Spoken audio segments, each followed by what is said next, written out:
Magandang araw! For today's video ay samahan niyo muli kami sa panibagong kaganapan namin din sa probinsya. At ayun, panibagong araw, panibagong ulam na naman nga ni ho pala ang lulutuin natin ngayon. Ay galuto lang man din naman nga ho ako ngayon ng adobo, pero iba lamang arit, meron nga ning lahok na gulay. Bigay pa nga ni ho pala rin sa akin ng asawa ng pastor namin at talaga namang napakaraming bunga nga ni nung tanim nila. Aba naman ay sino pa baga naman nga ni akong matanggi sa grasya ay hindi naman din nariabilhin at libre na nga. Habang nagasangkot siya nga ni ho pala ako nung karning manok ay kinuha ko muna ring gulay saka naman pinagagayat sa tamang haba. Tapos maya-maya naman ay diaringan hiyo palang inasangkot siya ko medyo iga-iga na ang sabaw kaya ayun nagsimula na din ako magisa. Ginisa ko na nga niyo pala diya yung sibuyas at bawang bali pinagsabay-sabay ko na nga niyo pala yaan para isang haluan na lamang ano na yuun. At nung pwede na inilagay ko na din nga niyo pala kagad na ring sitaw ng kako nga ni kahit kaunting minuto ay magisa-gisa man lamang. Bali sa pampalasa naman ay naglagay nga lamang ko pala ako diyan ng nor, paminta, saka nga niyo pala ng toyo at kaunting tubig. Hinalo-halo ko na din nga niyo palayaan para naman kumalat sa isa't isa yung mga pampalasang inilagay ko. Papakuluan nga lamang ko pala yan ng ilang minuto hanggang sa lumambot at habang ako'y naghahintay, di rin naman nga ni pala ang inisikaso ko. Pero dahil nakayukmudan nga lamang ko pala rin kasama ko din ay kako nga ni ako'y tulungan na ng mabilis nga ning mayari ano na yun. Kako man din naman nga niyo sa kanya para naman sumarap-sarap at medyo maiba-iba rin aking alutuin ngayon ay di rin nga ni talagyan ko ng kaunting itlog ng pugo. Ay kung sa lugaw nga niyo pala special pag may itlog, aba naman kahit ari gulay lamang ay magiging special din at may itlog nga ni ano na yun. Ay di ka naman sa pagtutulungan namin inapabilis nga ning mayari yung pagbabalat ng itlog ng pugo. Yun nga lamang ay akaunti na tira at panay nga ni antikim. Medyo naiga-iga na din nga niyo pala yung pinakang sabaw na rin kaya naman ayun at inilagay ko na din nga ni Dini yung pinagbabalta naming itlog ng pugo. Malambot na din naman nga niyo pala yung pinakang gulay na sitaw kaya naman inilagay ko na din kaagad at daring nga ni malalabog pa. Ay gayon lang man din naman nga ho kadali ka simple magluto ng garning ulam ay kung kayo napapaibig man din naman nga ho aba naman ay magluto na din.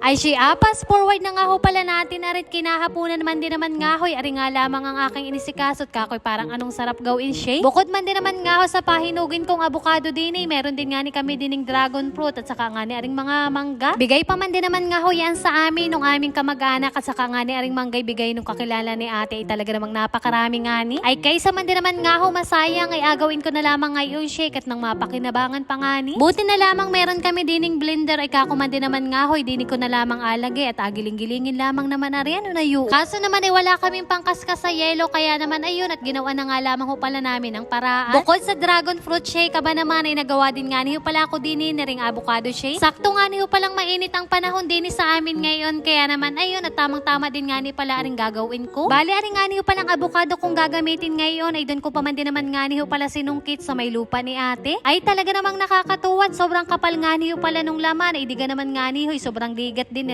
Bali bago ko nga niyo pala ilagay sa blender ay ganyan ko muna nga niyo pala saka naman pinagagayat sa maliliit nga lamang. Sa sobrang tuwa ko nga niyo pala diyan ay halos nilagay ko na nga ni pala lahat din sa blender kaya naman ayun at ayaw nga niyong giling. Medyo naparami nga niyo pala yung aking lagay pero ginawan ko pa din nga niya ng paraan para magiling. At ayun pwede naman na ay dari nga niyo pala tinilagay ko na din aring malapot na gatas at aring nga niya magsisilbing pampalasa natin sa agawing shake. Muli ko nga niyo pala yung pinaikot at talaga namang medyo nahirapan nga ni ako talaga namang anong lapot nga ni nung aking pagkakagawa. At ayun, ang mayari ko nga niyo pala lahat yung aking inagawa ay dari nga nit pwedeng na nilang kainin. Total naman ay kaninang-kanina pa nga niyo pala sila inip din sa aking inagawa kaya naman pagkayari ko ikagad ko silang hinayawan at kako nga ni pwede na. Tamang-tama nga niyo pala rin sa napakainit na panahon bago nga ni laging brown out din ay talaga namang laging iinit din ang ulo ano na yun. Pinadalhan ko na din nga lamang o pala diyan si inay at paano baga naman ay lagi na lamang nandinis sa babat kasama nga na yung kanyang kakumarite. At saka nga niyo pala rin si mamang nandini sa loob ng bahay at panay nga niyang panood yan sa kanyang paboritong programa sa hapon. Ay papaano baga huyaan hanggang dini na nga lamang muna ho at mamerienda din muna naman ako.